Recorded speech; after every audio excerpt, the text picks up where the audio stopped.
It was just another night, as I spent my days in the same room as Anthony, my father-in-law. As I lay there, trying to sleep, I heard a pained groan coming from his direction. "Anthony, stay with me," I pleaded, my voice laced with worry and desperation. Panic set in as I frantically called out to him, but there was no change in his condition. I hurriedly dialed 911, knowing that every second counted. It suddenly hit me that I needed to inform Vanessa, my mother-in-law, about the situation. I raced to Vanessa's room, my heart pounding in my chest. "Vanessa, please wake up. Something's wrong with Anthony," I urged, my voice trembling. But Vanessa was fast asleep, oblivious to the crisis unfolding just a few feet away. I couldn't delay the ambulance any longer, so I made the difficult decision to accompany Anthony, leaving Vanessa behind. The diagnosis was grim, a subarachnoid hemorrhage. Despite everyone's best efforts, Anthony never regained consciousness and passed away. The only small consolation was that I was by his side, ensuring he didn't face his final moments alone. Vanessa rushed to the hospital upon hearing the devastating news of Anthony's passing. She stood there, motionless, her face devoid of emotion, like a statue frozen in time. That's right. The grief of losing a longtime partner is immeasurable. At a time like this, I couldn't even find the right words to say to Vanessa. With a heavy heart, I somehow managed to muster up the courage to speak. Anthony fought until the very end. He looks so peaceful now, doesn't he? It was right after I said that. It's crazy how abruptly a person's life can end, isn't it? To my shock, instead of grieving, Vanessa burst into loud laughter. My name is Diana. I've been married to my husband Alan for over 20 years, and we're approaching our 50s, but we don't have any children. It's not that we didn't want kids, but years went by without us being able to have a child, and I fell into a prolonged period of depression. Seeing me like this, Alan reassured me, saying, "Even if we don't have kids, we can still enjoy our life together." He supported me through those tough times. I'm sure Alan wanted children too, but he was a kind man who stayed by my side and shared in my pain. About 10 years ago, we started living together with Alan's elderly parents. However, a few years ago, Alan was sent overseas for work and could only come home a few times a year. So now it's basically just Anthony, Vanessa, and me living together. Vanessa doesn't seem to like me very much and often treats me harshly for various reasons. At the beginning of our marriage, it didn't bother me much. Even when I visited their house a few times a year, she treated me quite normally. Wanting to maintain a good relationship, I always made sure to send Mother's Day and birthday gifts, trying my best to be a good wife. But as the years passed, her attitude gradually changed. She would get upset over small things and nitpick everything.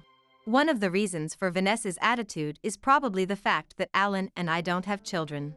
Vanessa desperately wanted grandchildren and pestered us about it every time we met for years after we got married.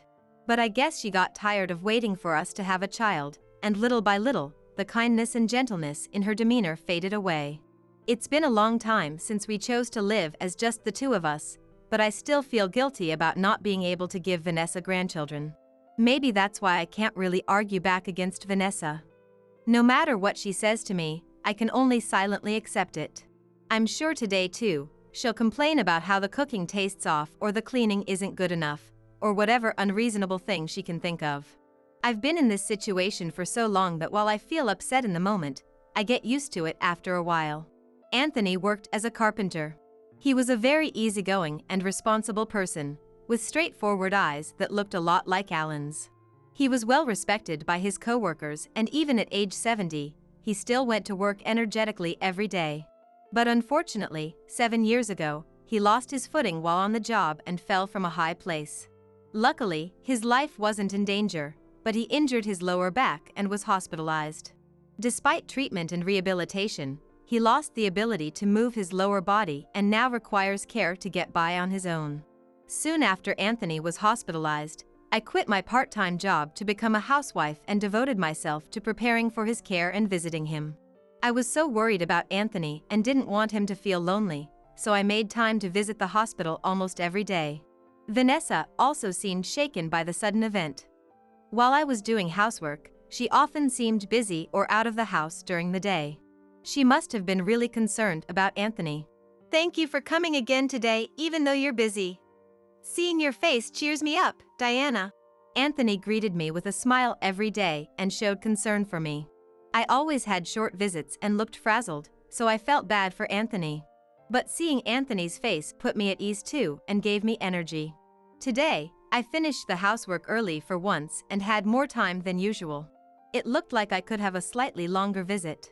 After preparing a meal for Vanessa, who was holed up in her room, I quickly got ready and headed to the hospital. Anthony, how are you feeling today? I brought the cake you like, so let's eat it together. Seeing his favorite cake, Anthony looked happy. You came really early today, huh? We ate the cake together while making small talk. I looked at the clock and saw it was the time Vanessa usually went out. It's about time for Vanessa to come visit, right? After I said that, Anthony's eyes widened. Vanessa is coming to visit? Anthony said, his voice filled with excitement. Anthony, you must really be looking forward to seeing Vanessa. What do you two usually talk about? Vanessa came the day after I was hospitalized, but she dropped off some things and left in a hurry. She hasn't come since, so I guess preparing for my care is keeping her really busy. I'm sorry for causing so much trouble. Not at all. She's getting your room all ready, so you can relax and focus on coming home.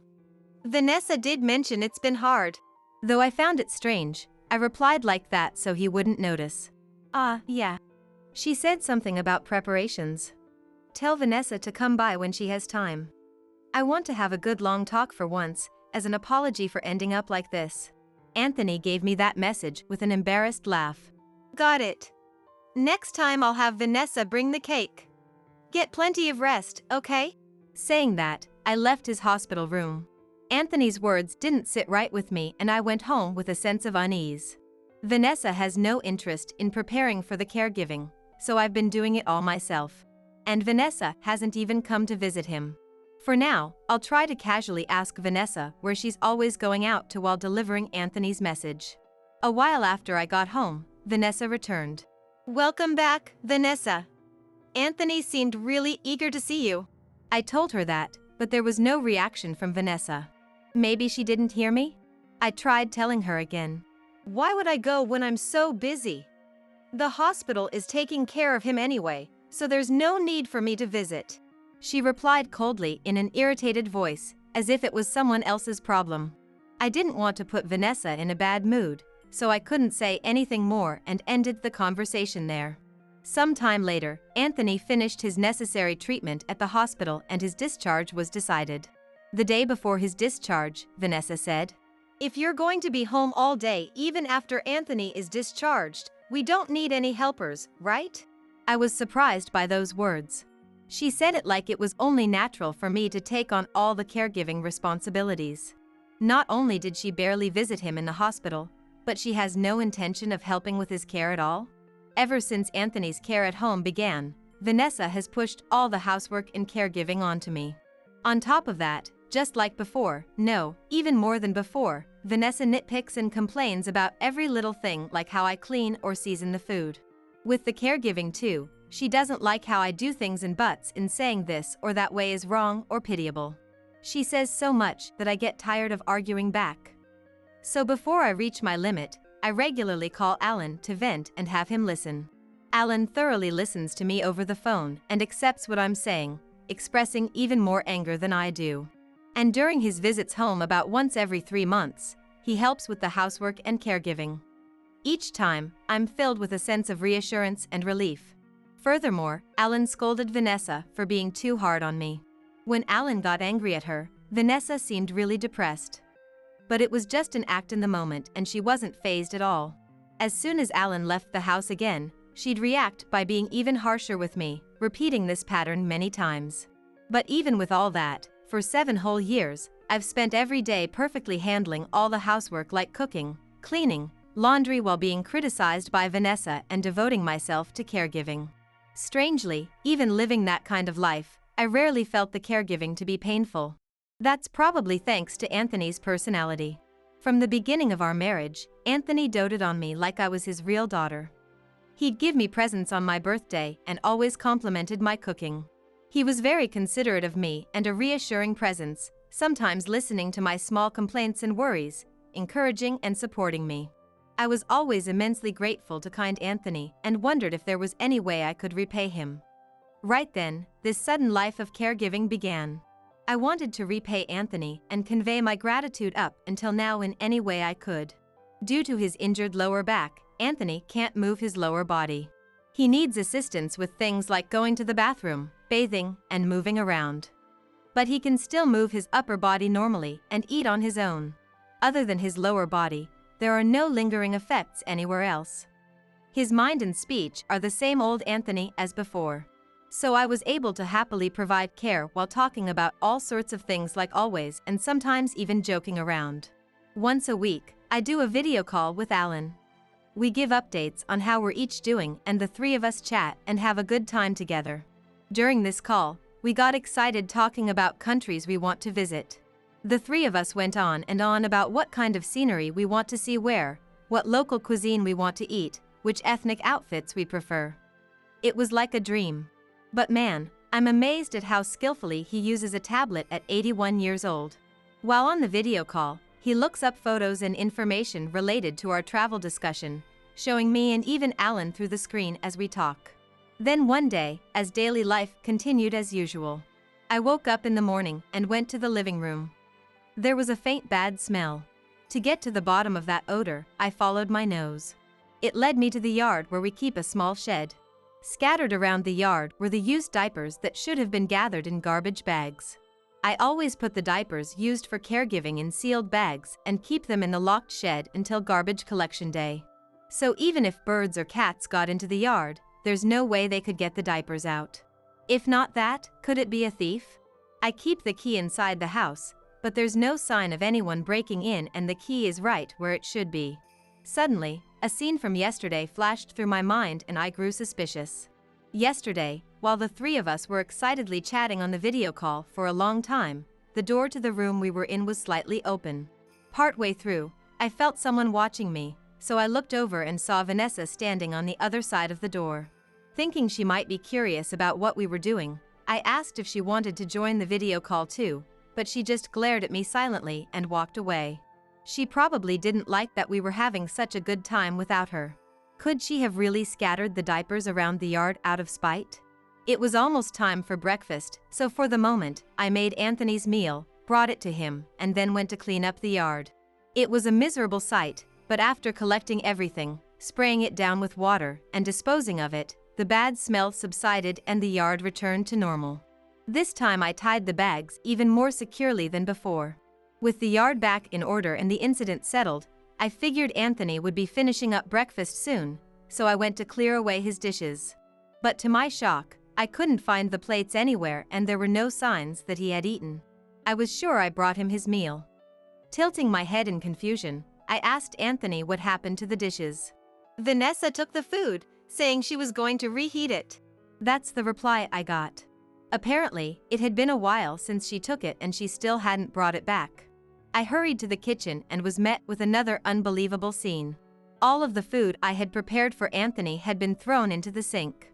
Even for me, having such outrageous things happen one after another, I felt like I was going to lose it.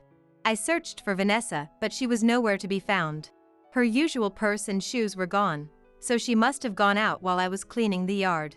With no other choice, I waited for Vanessa to come home. It was past noon by the time Vanessa finally returned. She was in a great mood, humming cheerfully to herself. My anger hadn't subsided, so as soon as I saw Vanessa's face, I confronted her. Was it you who scattered the diapers in the yard and threw out Anthony's breakfast? Who else do you think would do it? What about it? Vanessa replied shamelessly. That's terrible. If you have something to say to me, I wish you'd just tell me directly. I usually endure it silently, but this time I couldn't calm down and blurted that out. After a short pause, Vanessa opened her mouth. Everything you do irritates me. Even your existence. There doesn't need to be a place for you here. She screamed furiously and ran to mine and Alan's bedroom. Terrified of what she might do, I chased after her and saw that she had thrown only my belongings out into the hallway. My clothes and cosmetics were a total mess. Not satisfied with just that, she raised her voice at me. Don't set one foot in this room starting today. If you want to sleep, sleep in the hallway. Vanessa's room is right next door. Even if I tried to sneak in after she fell asleep, she'd probably notice right away. Plus, if I did that, who knows what she might really do to me next time. I decided to obediently follow her orders. But it's winter right now. Is Vanessa in her right mind? Worried I might get sick from the cold, I had no choice but to bring my futon into Anthony's room and ask to sleep there. It seemed Anthony heard my exchange with Vanessa too. He was very concerned about me. It works out well having you in the same room. It'll be easier to take me to the bathroom. I acted cheerful to put Anthony's mind at ease. I had already been going to Anthony's room in the middle of the night to help him to the bathroom, so it actually was convenient for me too. One night, after I had been spending my days in the same room as Anthony, I was sleeping when I heard a pained groaning. Anthony, stay with me. I called out to him, but Anthony was in too much pain to even reply properly. I hurriedly called for an ambulance. Panicking with worry and urgency, I desperately called out to Anthony, but the situation didn't change. It felt like an extremely long time passed. I faintly started to hear the sound of sirens, and they stopped in front of the house. I rushed to open the front door, explained the situation to the paramedics, and entrusted Anthony to them. That's right, I need to let Vanessa know too. I ran towards Vanessa's room. Vanessa, wake up! Something terrible has happened to Anthony. However, Vanessa was fast asleep. The preparations to transport him were complete, but Vanessa still wouldn't wake up. I couldn't delay the ambulance's departure, so I went with them and had no choice but to leave Vanessa behind. Anthony was immediately taken to the hospital where they ran various tests. The sudden, severe headache was a subarachnoid hemorrhage. After one night passed, his condition stabilized, but he didn't regain consciousness. I explained the situation to Vanessa, who hadn't come to the hospital, but got no response. I spent every day feeling so worried my heart could burst. In between my housework, I went to the hospital.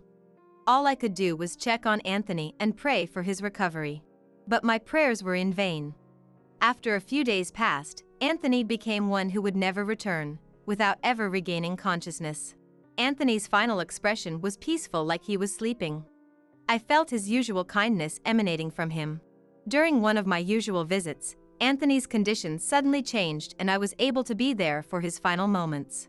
It's the only small comfort that kind Anthony, who had taken such good care of me, didn't have to pass away all alone. While Anthony was unconscious, Vanessa, who rarely came to the hospital, rushed over as soon as she heard the news of his passing. Vanessa stood there expressionless, like a doll. It's understandable. The sadness of losing a partner you've spent many years with is immeasurable. At a time like this, I couldn't find the right words to say to Vanessa. With a heavy heart, I somehow managed to muster up my voice.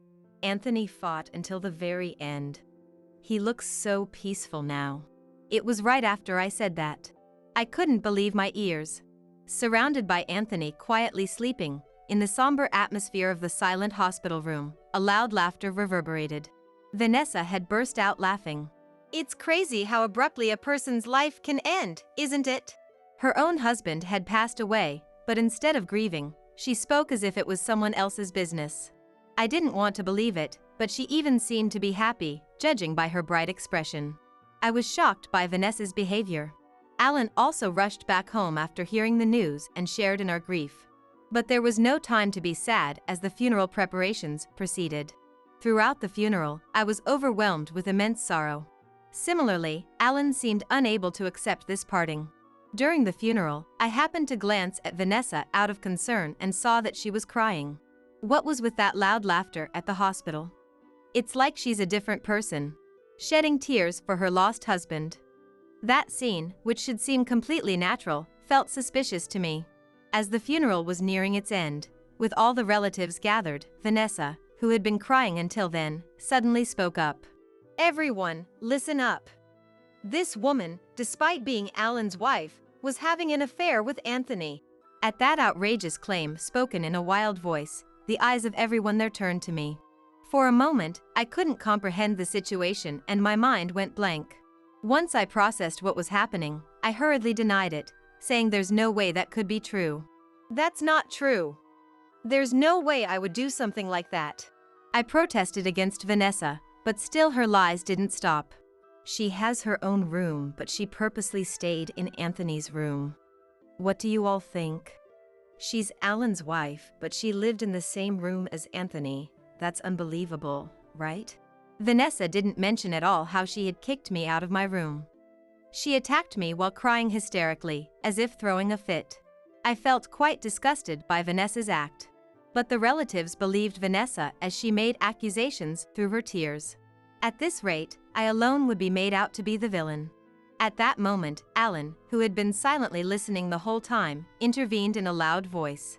The one having an affair was you, Mom. The relatives stirred at Alan's words. What proof do you have to say that? Vanessa's tears quickly stopped and she seemed shaken. Alan took something out of his jacket pocket and scattered it. They were photos. It looked like there were two people in the pictures. Seeing the scattered photos, I was at a loss for words. The photos showed Vanessa walking next to a considerably young-looking man. The relatives grew even more abuzz seeing what was captured in the scattered photos. In the horribly unpleasant atmosphere, so awkward I didn't know how to express it in words, Vanessa crawled on the floor with a pale face, trying to hide the photos. Don't look! Don't look at them! Don't touch them! Seeing her like that, I almost felt a little sorry for her. As I wondered how these photos came to be, Alan began to explain. I had consulted Alan about how Vanessa had recently been out of the house a lot during the day, and how that always made it hard for me to prepare meals. Up until then, Vanessa hadn't been one to go out so much, so Alan found it suspicious. He hired a private investigator to secretly look into it. He said that's how he learned the truth of Vanessa's affair, and had been gathering evidence to confront her with someday. Knowing Vanessa, there was no telling what she might pull even at this funeral. Thinking the photos might come in handy, he brought them with him today just in case. Turning to the relatives, who couldn't hide their confusion at this development, Alan continued. The truth is, Diana has been perfectly handling both the caregiving and housework all by herself for 7 whole years. Just because Mom said not to rely on helpers, she sacrificed herself every single day to do it. But despite that, Mom has only ever treated Diana horribly. She made unreasonable complaints about everything Diana did, hurling verbal abuse at her. In the end, just because she didn't like Diana, she deliberately scattered used diapers in the yard and threw out the food Diana cooked. Awful, right? The people listening were dumbfounded.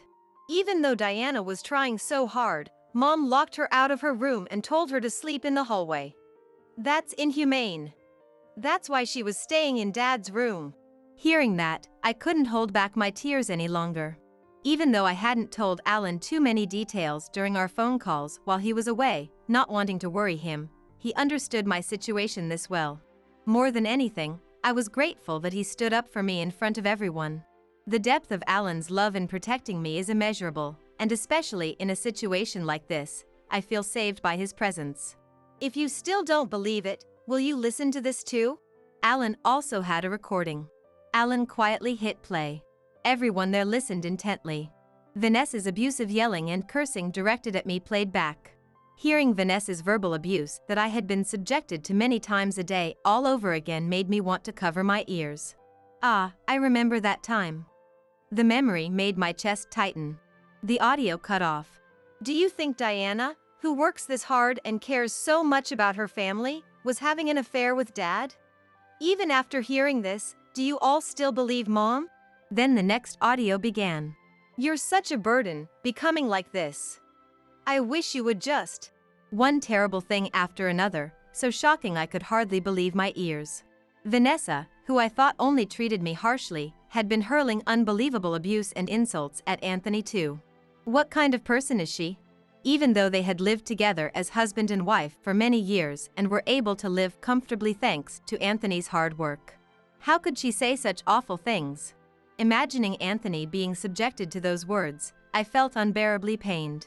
It seemed I wasn't the only one who felt that way. Starting with Alan, the eyes of the people there were glistening with tears. The relatives condemned Vanessa's words and actions, verbally attacking her one after another. Some were so angry their shoulders shook and they couldn't get any words out. Thanks to Alan, I was able to clear my name of the cheating suspicion. The relatives even offered me comforting words about my caregiving life. On the other hand, Vanessa clung to the relatives' feet saying, It's a lie! It's a lie! I never said these things! I didn't do anything! But each time she was coldly pushed away with looks of contempt. Her makeup and hair were a mess, a pitiful sight. Then, perhaps realizing she no longer had any allies, she wailed in a voiceless scream as if it was the end of the world. Once the funeral and commotion had settled down, I asked Alan, How did you prepare so much evidence when you weren't even home? To which Alan replied, It was Dad. Apparently Anthony had also been worried about my relationship with Vanessa and consulted Alan. The two of them had cooperated to gather evidence in order to save me. No wonder they had been in such frequent contact, it all made sense now. To obtain even more definitive proof, Alan bought a voice recorder when he came home and secretly recorded her. I have no idea where he hid it. This wasn't the only punishment for Vanessa. It seemed Anthony had reached his limit with Vanessa's behavior towards me. So he consulted Alan and completed the inheritance procedures while he was still alive, leaving Vanessa only the legal minimum. Anthony must have felt sorry for me, diligently doing the housework and providing care every single day, no matter what harassment I faced. Since he couldn't do anything himself with his body not working, he contacted Alan and advanced things without Vanessa noticing. Alan laughed as he said it was really easy to have discussions since Vanessa was almost never home. Oh right, Dad entrusted me with this for you. It was a letter from Anthony. Diana, thank you so much for always taking such good care of me. That was written at the beginning in neat handwriting. I started reading the letter aloud so Alan could hear too. I'm always sorry about Vanessa. She's not a bad person, just unable to be honest. I wish I could scold her, but in this state. You're doing great, Diana. You haven't done anything wrong. After all, my vision blurred and I couldn't see the letters clearly. He must have endured Vanessa's harsh words while feeling the inconvenience and frustration of not being able to move his own body. Even in that situation, I can't believe he was thinking of Vanessa and me. He was such a big-hearted person, I respect him even more. At the end, these words that must have been Anthony's true feelings were written. If I'm gone someday, I want you and Alan to live freely doing what makes you happy. That's what it said. I couldn't stop crying at Anthony's warmth and kindness even in his letter. After finishing reading and catching my breath, memories rushed through my mind the tough times when I first started caring for Anthony, the period when I got used to caregiving, the fun days video calling with Anthony and Alan. Remembering it all and feeling nostalgic, my tears overflowed again. After a while, Alan said he couldn't forgive Vanessa's actions and demanded compensation for her emotional abuse towards me. Then he declared he was cutting ties with her and resolutely left the house. In my heart, I hesitated a little to leave elderly Vanessa behind. She had said many horrible things to me and treated me terribly, but we had lived together for a long time, basically like family. However, with Anthony's letter encouraging me to prioritize our freedom and happiness, I was able to strengthen my resolve. As for how Vanessa is doing now, having left the housework entirely to me for years, she can barely manage cooking and laundry. She's apparently living miserably alone in a house that's become a garbage dump. On top of being unable to handle living alone, it seems her savings have run out. I do feel a bit sorry for her. Meanwhile, our lives have completely changed for the better compared to before. Alan took early retirement. Perhaps feeling guilty for putting me through so much, he does the housework like a house husband. His cooking skills have improved too. Lately, he's even more efficient at it than I am. And thanks to the inheritance Anthony left us, we moved to a new house and can both live comfortably. The happy news is, we've made plans to go on a month-long overseas trip together next month. A lot has happened, but I'm truly happy now. I want to enjoy our overseas trip while remembering that time we excitedly talked about traveling abroad.